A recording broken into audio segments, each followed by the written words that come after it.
Om Swastiastu. Assalamualaikum warahmatullahi wabarakatuh. Shalom, namo buddhaya, salam kebajikan, dan salam harmoni. Perkenalkan, kami dari kelompok 6, dan pada video presentasi kali ini, kami akan menjelaskan materi dengan topik pengorganisasian pusat sumber belajar. Nah, adapun anggota dari kelompok kami, yaitu saya sendiri, Made Haya Putri Darmawan, dengan NIM 21110210014. Dan anggota saya yang lain, yaitu Ikomang Ardina Aja Saputra, dengan NIM 21110210018. Berikut ini daftar isi pembahasan kita pada video kali ini. Yang pertama, yaitu kita akan membahas mengenai jenis-jenis kegiatan pada pusat sumber belajar. Yang kedua, cara merencanakan kegiatan pusat sumber belajar. Yang ketiga, cara pelaksanaan operasi pusat sumber belajar. Yang keempat, jumlah dan peran personil dalam pusat sumber belajar. Dan yang kelima, cara mengadministrasikan pusat sumber belajar. Baik, langsung saja kita memasuki materi yang pertama, yaitu jenis-jenis kegiatan pada pusat sumber belajar. Dalam pengorganisasiannya, jenis-jenis kegiatan pada pusat sumber belajar dikelompokkan menjadi dua. Yang pertama yaitu jenis kegiatan pengembangan, dan yang kedua jenis kegiatan pengelolaan. Baik, berikut ini merupakan jenis-jenis kegiatan pada pengembangan. Kegiatan yang pertama yaitu penyusunan desain atau perencanaan. Kegiatannya meliputi memberikan pelayanan dalam perencanaan, produksi, pengoperasian alat, dan pengembangan instruksional. Yang kedua, pengajaran atau pelatihan. Kegiatannya meliputi melaksanakan pelatihan bagi staf pengajar mengenai pengembangan sistem instruksional dan pemanfaatan teknologi dalam kegiatan pembelajaran. Yang ketiga, produksi media. Kegiatannya itu meliputi menyediakan pelayanan produksi bahan pengajaran. Lalu yang keempat, pelayanan media. Pelayanan media itu berupa penyediaan pelayanan pemeliharaan berbagai peralatan. Lalu yang kelima, pelayanan informasi. Pelayanan informasi ini berupa penyebaran informasi dalam rangka membantu meningkatkan penggunaan berbagai macam sumber belajar agar lebih efektif dan juga efisien. Lalu yang keenam, administrasi. Yang ketujuh, penelitian, yang dimana biasanya itu melaksanakan penelitian tentang penggunaan media dalam pendidikan. Dan yang terakhir yaitu remedial. Remedial ini biasanya dilakukan dengan menyediakan pelayanan-pelayanan evaluasi untuk membantu menentukan efektivitas berbagai cara pengajaran atau cara mengajar. Nah, untuk kegiatan yang kedua yaitu kegiatan pengelolaan. Jadi, kegiatan pengelolaan ini dikelompokkan menjadi dua, atau dibedakan menjadi dua jenis. Yang pertama, pengelolaan organisasi, dan yang kedua, pengelolaan personalia. Nah, pengelolaan organisasi meliputi kegiatan menentukan susunan atau struktur organisasi pada pusat sumber belajar. Sedangkan kegiatan pengelolaan personel meliputi pengangkatan, pemilihan, pelatihan, penempatan, pemindahan, promosi, pemberhentian, dan sebagainya. Pada pengelolaan organisasi, hasil kegiatan pengelolaan organisasi ini berupa profil, bentuk struktur atau susunan organisasi pada suatu pusat sumber belajar. Nah, pengelolaan organisasi ini juga dibedakan menjadi dua struktur organisasinya, yaitu susunan organisasi eksternal dan susunan organisasi internal. Nah, jadi susunan organisasi eksternal pada suatu pusat sumber belajar biasanya menggambarkan suatu susunan. Nah, pusat sumber belajar ditinjau dari segi kewilayahannya. Nah, ditinjau dari kewilayahannya, yang pertama yaitu dari tingkat nasional. Nah, organisasi eksternal pada pusat sumber belajar pada tingkat nasional ini seperti yang pertama, Pusat Teknologi Komunikasi, Pendidikan, dan Kebudayaan. Yang kedua, Pusat Pengembangan Pendidikan Guru Kesenian. Yang ketiga, Indonesia Distance Learning Network. Yang keempat, Balai Produksi Media TV. Dan yang kelima, Balai Produksi Media Radio.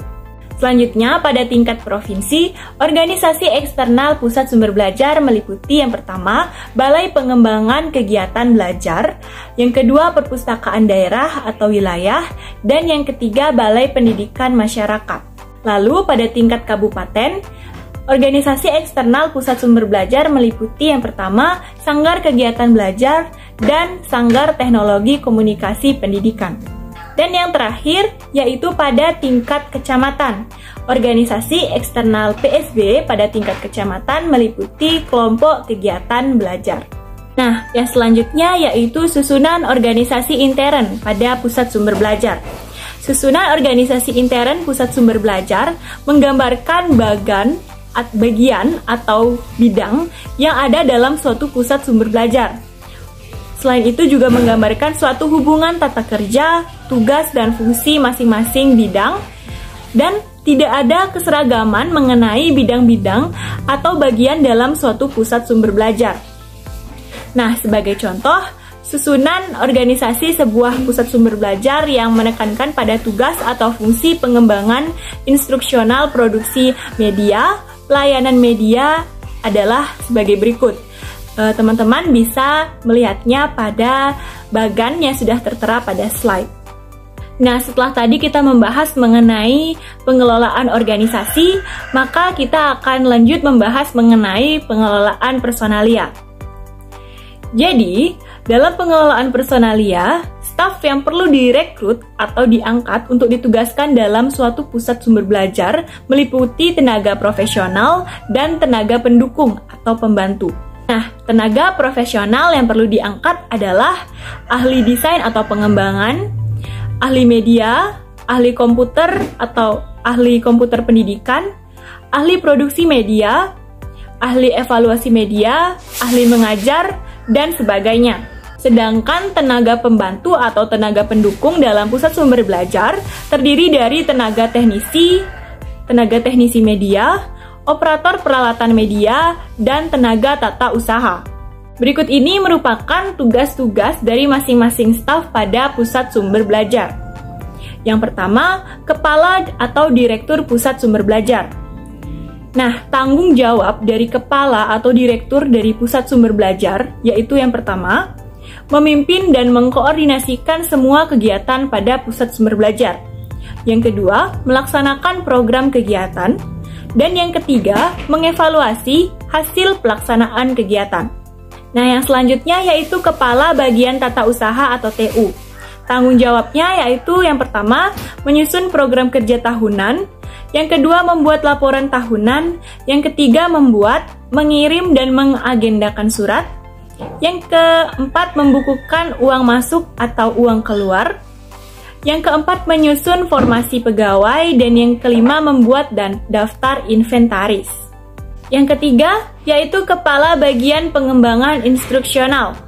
Tanggung jawab mereka yang pertama yaitu sebagai mengembangkan kurikulum. Yang kedua, memilih alternatif model-model pembelajaran. Yang ketiga, menentukan prosedur evaluasi. Yang keempat, melatih staf pengajar, dan yang kelima, membuat paket pembelajaran. Yang keempat, yaitu bagian produksi. Bagian produksi memiliki tanggung jawab yang pertama, membuat rencana fisik kebutuhan produksi. Yang kedua, membuat jadwal produksi. Yang ketiga, menunjukkan kerabat kerja produksi.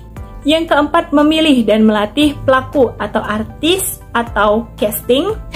Dan yang kelima, menyiapkan peralatan. Yang terakhir, yaitu Kepala Bagian Pemrosesan dan Pelayanan Media.